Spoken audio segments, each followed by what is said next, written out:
에베소서 1장.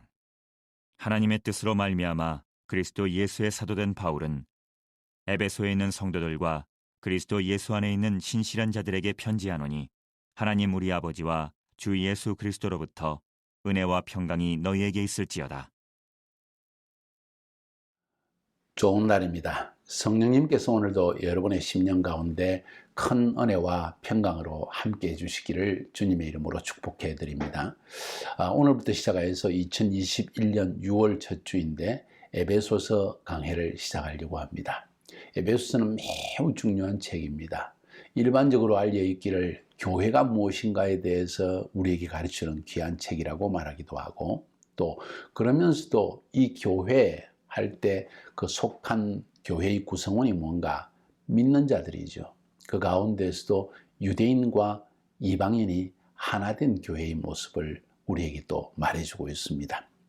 그러면서도 이 에베소서는 기본적으로 성도란 도대체 누구인가, 예수 믿는 사람은 어떤 존재인가 하는 것도 이야기를 하고, 예수를 믿는다는 게 뭘 의미하는지에 대해서도 명백하게 설명해 주고 있을 뿐만 아니라, 이제 예수 믿은 하나님의 자녀들이 어떻게 성도의 삶을 바르게 살아갈 것인가 하는 것까지도 다루고 있습니다. 뿐만 아니라 에베소 6장에서는 성도의 삶은 영적인 전쟁을 치르는 삶이다 하는 것까지도 가르치고 있기 때문에 참 에베소서는 너무나 중요한 서신서라고 볼 수가 있습니다. 이 에베소서 하니까 에베소에 보낸 편지입니다. 바울이 쓴 편지로 알려져 있습니다. 많은 이론들이 있지만 저는 그렇게 믿고 또 그렇게 여러분에게 지금 본문을 따라 말씀을 드립니다.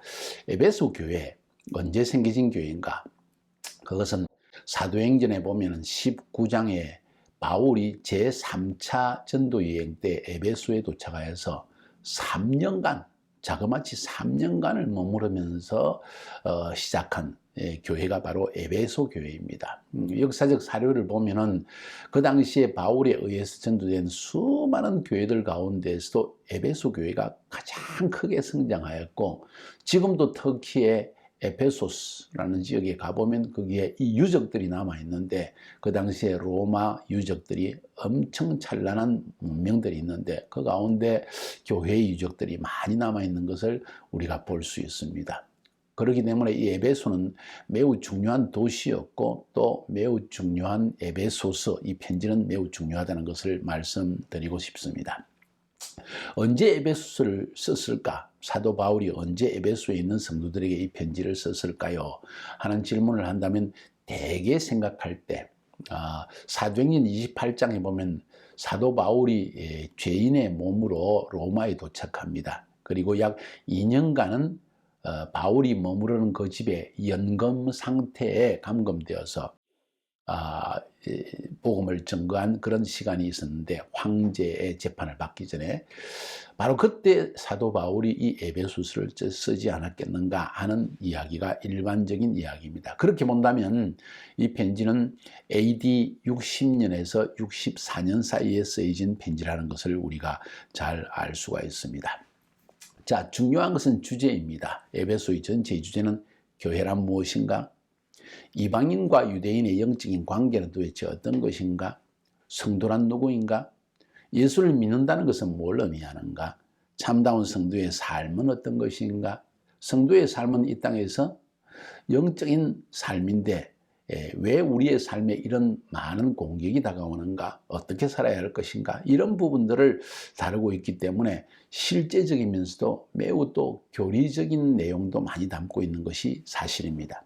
사실 이 편지는 에베소에 있는 교회들에만 쓴 편지가 아니라 에베소 지역을 중심으로 해서 라우디게아, 빌립보, 골로새, 바로 그 소아시아 지역에 있는 모든 교회들이 서로 돌려가면서 보도록 회람 서신으로서 쓰여진 것이다, 이렇게 대개 보고 있습니다. 개인적으로 누구에게 쓴 편지가 아니라 그 지역에 있는 모든 교회들에게 쓴 어떤 목회적인 서신, 교회 안에서 일어나는 문제를 해결하기 위해서라기보다는 교회 안에 바른 신앙을 뿌리내려주기 위해서 쓴 이런 서신이라는 것을 우리가 알 수 있습니다. 그러면서도 연금 중에서 쓴 그 글이기 때문에 이것을 옥중서신이라고도 표현하기도 합니다. 매우 중요합니다. 그래서 에베소서는 어찌 보면 짧은 6장으로 쓰여진 이 편지이지만 이 편지는 기독교의 기본적인 아주 핵심적이고 기본적인 진리들을 많이 담고 있기 때문에 에베소서를 연구할 때 기독교 신앙이 무엇인지 그 뿌리를 우리가 알 수 있다는 것을 말씀드리고 싶습니다. 오늘 이 에베소서를 여러분이 읽어보시면요, 그 안에 나오는 아주 특별한 단어가 나옵니다. 그것을 가지고 많은 신학적 논문도 쓰여질 정도였는데, 그것은 in Christ, 헬라말로 en Christo, 그리스도 안에서, 하나님의 모든 계획이 그리스도 안에서, 예수 안에서 이루어졌다 하는 의미에서 en Christo라는 표현을 쓰고 있습니다. 우리 앞부분에서 요한복음을 배울 때 요한복음 14장에서 너희가 내 안에 거하고 내가 너희 안에 거하면 너희가 많은 열매를 맺을 것이다 하는 그 그리스도 안에 거한다는 의미가 뭔가 하는 것을 많이 생각해 볼 수 있는 이 서신서가 에베소서라는 것입니다. 자, 누가 이 편지를 썼느냐 하는 것은 앞에서도 말씀드린 것처럼 사도 바울이 썼다는 걸 알 수 있습니다. 그래서 오늘 1절과 2절로 넘어가면서 이 부분을 한번 살펴보고 여러분에게 알려드리기를 원합니다. 하나님의 뜻으로 말미암아 그리스도 예수의 사도된 바울은 에베소에 있는 성도들과 그리스도 예수 안에 있는 신실한 자들에게 편지하노니 하나님 우리 아버지와 주 예수 그리스도로부터 은혜와 평강이 너희에게 있을지어다. 자, 발신자, 수신자, 그리고 간단한 인사말. 이 세 가지가 우리에게 너무나 중요한 신앙적인 내용을 담고 있습니다. 발신자, 사도 바울이죠. 수신자, 에베소에 있는 교회이고, 그리고 마지막 인사의 말씀, 은혜와 평강이 있을지어다. 이 말씀이 사실은 우리에게 주는 의미가 너무나 큽니다. 첫 번째로 한번 살펴볼 때 하나님의 뜻으로 말미암아 그리스도 예수의 사도된 바울은, 여기에서 우리가 다시 한번 짚어볼 것은 하나님의 뜻으로 말미암아 그리스도 예수의 사도된 바울은, 바울이 이 편지를 쓰면서 나는 하나님의 뜻으로 말미암아 그리스도 예수의 사도가 되었다. 사도라는 말은 보내심을 받았다. 헬라말로 아포스톨로스. 하나님이 예수 그리스도를 증거하라고 보내심을 받은 바울이다. 내 인생의 가장 중요한 목적, 사명해야 할 일은 바로 예수 그리스도의 복음을 증거하는 일이다. 하나님이 그렇게 나를 부르신 것이다.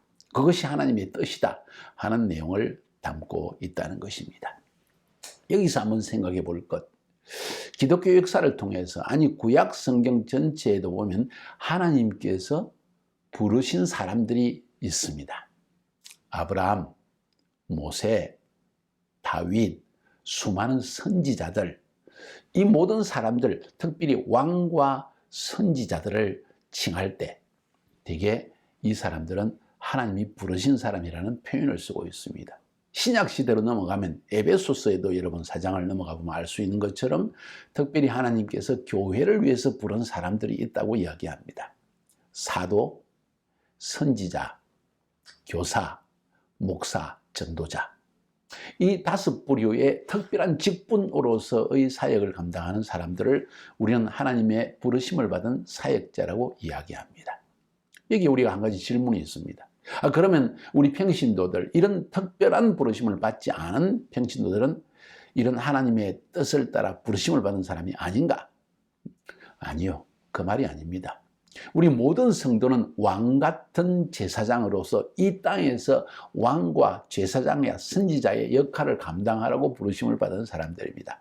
그런데 시대와 장소와 민족과 그 하나님의 경륜에 따라서 그 시대에 특별한 일을 하라고 부르심을 받은 사람들이 있다는 거예요. 사도 바울이었습니다. 저도 어쩌면 그런 부류에 속한 사람이라고 말씀드리고 싶습니다. 1990년 구소련이 붕괴되면서 중앙아시아에 아직 나라라는 것이 존재하지 않았던 카자흐스탄이라는 곳으로 들어가서 제가 들어가자마자 그 다음 해에 카자흐스탄이라는 나라가 역사상 처음으로 생겨났으니까요. 그 중앙아시아 지역에 있는 수많은 공산주의 치하에 있었고 그러면서도 모슬렘 국가라고 할 수 있는 이러한 나라들 가운데 복음을 전거하라고 하나님이 특별하게 저를 부르신 것이거든요. 저에게 부르심이 있는 것입니다. 하나님의 뜻입니다. 저는 여러분에게 질문하고 싶습니다. 여러분은 어떤 하나님의 부르심을 받았습니까? 어떤 특별한 부르심이 없는 사람도 있을 수 있습니다. 그것은 하나님의 뜻 안에서 내가 있는 장소에서 내 직장에서 하나님의 복음을 전거하라고 하나님이 여러분을 부르신 것입니다. 그것이 하나님의 뜻입니다. 그러나 특별한 사람들도 있다는 것을 알아야 합니다. 이런 특별한 부르심을 받은 사람들은 결코 그 부르심을 피해서는 안 됩니다. 성경에 보면 요나라는 사람이 있지 않습니까? 하나님의 부르심으로 니느웨, 이스라엘의 원수와 같은 나라의 수도에 가서 복음을 전거하라는 이야기를 들었을 때 니느웨는 난 갈 수 없습니다. 내가 왜 원수 나라 잘 되라고 그 나라 가겠습니까? 차라리 그 나라를 심판해 주세요. 해서 이 요나는 도망을 갑니다. 우리가 알기로 스페인이라는 땅으로 도망을 갔는데 하나님이 지중해 풍랑을 일으켜가지고 고래가 요나를 삼켜서 이 고래가 요나를 토해냈는데 지중해 연안에 이 지금으로 하면 시리아 땅에 토해내가지고 할 수 없이 니느웨에 가서 복음을 전거했다. 부르심은 피할 수 없다는 이야기지요. 만약 피하게 된다면 하나님은 또 다른 사람을 택해서라도 그 시대적 경륜을 이룩한다는 이야기입니다. 참 중요한 것은 우리가 우리 인생을 살면서 하나님의 뜻을 따라 살아야 한다는 것입니다. 손오공이 사오정의 손에서 벗어날 수 없는 것처럼 이 비유가 맞는지 모르겠지만 우리는 하나님의 손 안에서 벗어날 수가 없습니다. 하나님의 뜻을 벗어날 수 없다는 이야기입니다. 누가 가장 행복한 사람입니까? 누가 가장 만족스러운 삶을 살 수 있습니까? 인생을 되돌아볼 때. 바로 하나님의 뜻을 따라 하나님의 뜻을 성취하며 살았다는 확신을 가지는 사람입니다. 저는 참 그 기쁨이 충만합니다. 여러분은 어떻습니까? 사도 바울에게 있는 이 하나님의 뜻으로 말미암아 사도된 나 바울은 할 때 얼마나 확신찬 이야기입니까? 저는 여러분 속에 이런 확신이 넘쳐나게 되기를 주님의 이름으로 축복합니다.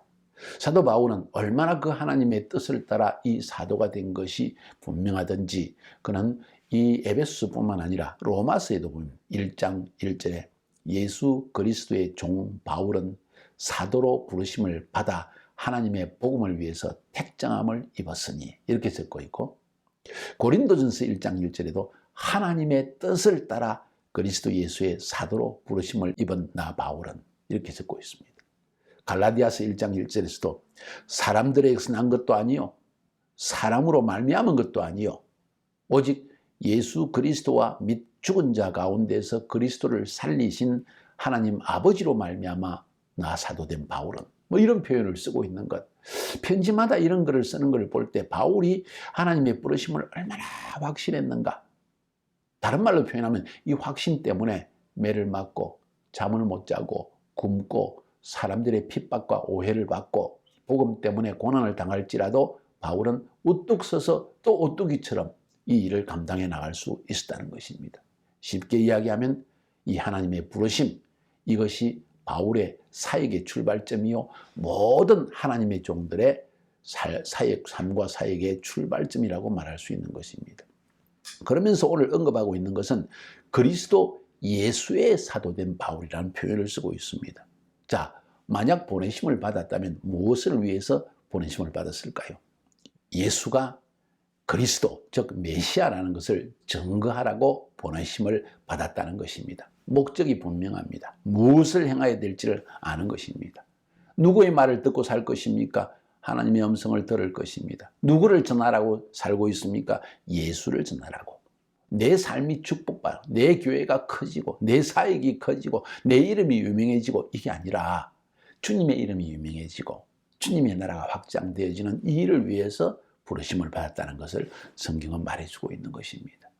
삶이 때때로 우리가 하나님의 뜻을 따라 부르심을 받았다고 하면서 종종 우리는 그 사역 자체의 성공을 위해서 나아가다가 정작 증거해야 될 예수를 증거하지 못하는 경우가 많이 있는 것을 저는 보아옵니다. 저도 상당히 두려움 속에 이 복음을 증거하며 살아가고 있습니다. 꼭 명심하시기를 바랍니다.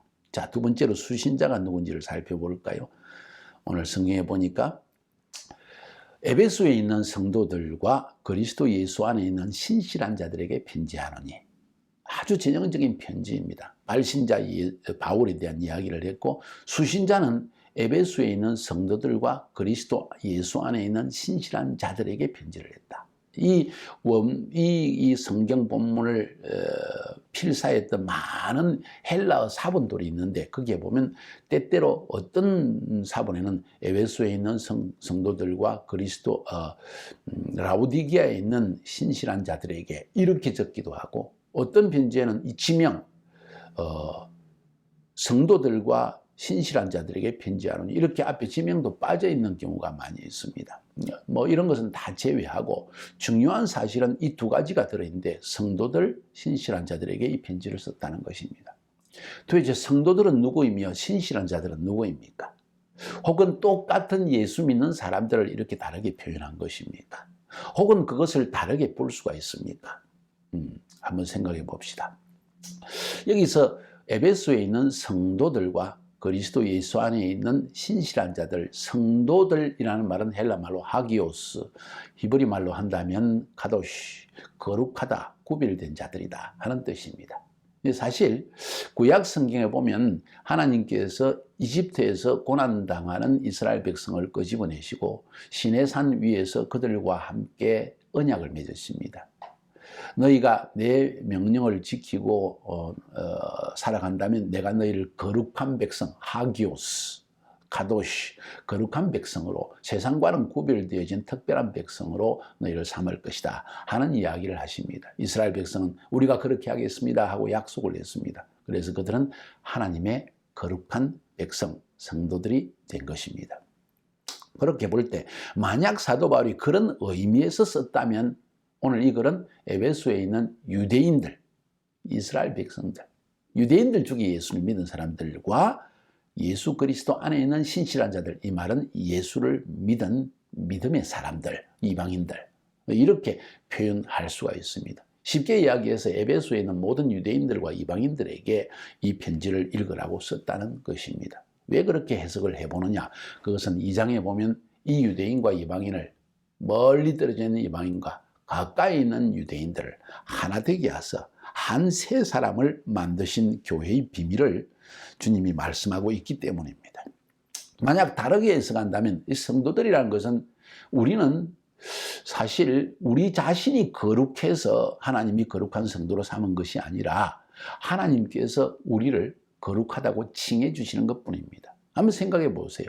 이스라엘 백성들을 시내산에서 그들을 거룩한 하기오스, 스비아토이, 러시아 말입니다. 카도시, 이 히브리 말로 이렇게 구별해냈다고 말씀하셨는데, 이스라엘 백성들이 특별히 구별된 거룩한 사람들이었습니까? 그건 아니죠. 하나님께서 특별히 구별하시는 은혜를 베풀어 주신 것입니다. 자, 그렇게 볼 때 우리가 예수 믿어서 거룩한 사람이 되지 못하면 구원받지 못한다 하는 그런 엉뚱한 소리는 해서는 안 됩니다. 우리는 죄인이지만은 주님이 우리 같은 죄인을 용서해 주신 그 은혜로 살아가는 사람이다. 그렇게 분명히 세상 사람들과 구별되지 않는, 겉으로 볼 때는 구별되지 않는 여전히 죄 가운데 있는 백성이지만 하나님이 우리를 거룩하다고 칭해 주시는, 하나님의 자녀로 삼아 주신 성도가 되어졌다 하는 표현을 쓰고 싶습니다. 그렇게 본다면 우리는 얼마나 하나님께 감사하고 은혜를 추구하는 삶을 살아야 되는지를 알 수가 있습니다. 우리는 세상 사람들과 다를 것이 없습니다. 똑같은 죄인입니다. 이기적입니다. 두려움 속에 쌓이기도 합니다. 연약합니다. 그런데 왜 우리를 거룩한 백성, 성도라고 이야기합니까? 하나님이 특별한 은혜로 우리를 택해 주신 것입니다. 그래서 그 은혜에 감사하고 그 은혜에 감격하여 하나님의 말씀에 더 순종하여 거룩한 백성이 되어가기를 추구해야 된다는 의미로 봐야 할 것입니다. 그러면서도 그리스도 예수 안에는 신실한 자들에게 편지를 한다 하면서, 신실한 자들이라는 것은 믿음을 가진 자들, 흔들리지 아니하는 자들, 다시 말해서 이방인들 가운데에서 그 많은 핍박 중에서도 예수를 잘 믿고 그 믿음을 끝까지 지키는 사람들에게 이 편지를 한다. 이 편지를 읽으면 너희들의 믿음이 더 강해지고 그리스도 안에 있는 은혜가 얼마나 큰지를 너희가 깨달아 알 수 있을 것이다. 그래서 내가 이 편지를 쓰는 것이다. 이런 표현을 쓰고 있는 것입니다. 사랑하는 여러분, 이 에베소서를 읽을 때 여러분이 만약 성도라면, 여러분이 신실한 자들이라면 이 편지를 끝까지, 그리고 한 구절 구절마다 신중하게 듣고 하나님의 음성을 들을 수 있기를 바랍니다. 세 번째로 인사말입니다. 하나님 우리 아버지와 주 예수 그리스도로부터 은혜와 평강이 너에게 있을지어다. 은혜와 평강.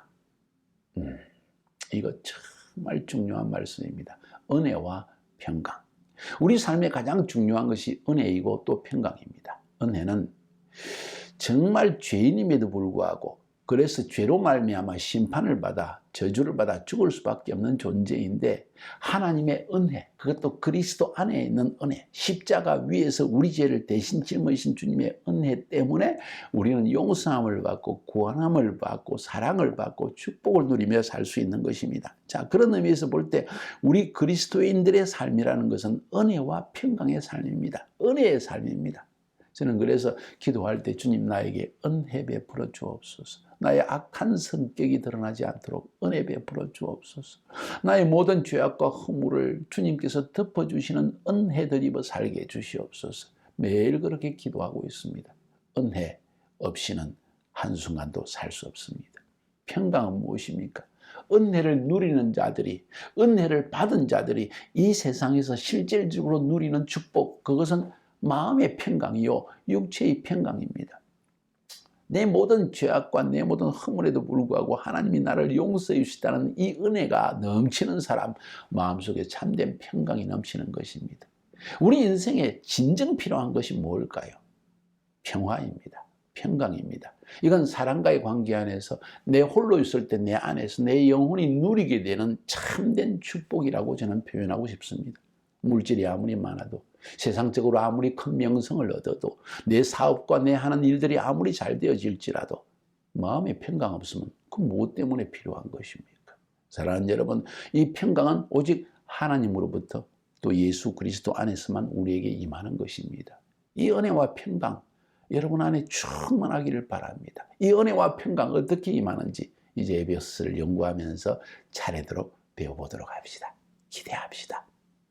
주님의 은혜와 평강이 여러분에게 충만히 임하게 되기를 주님의 이름으로 축복해 드립니다.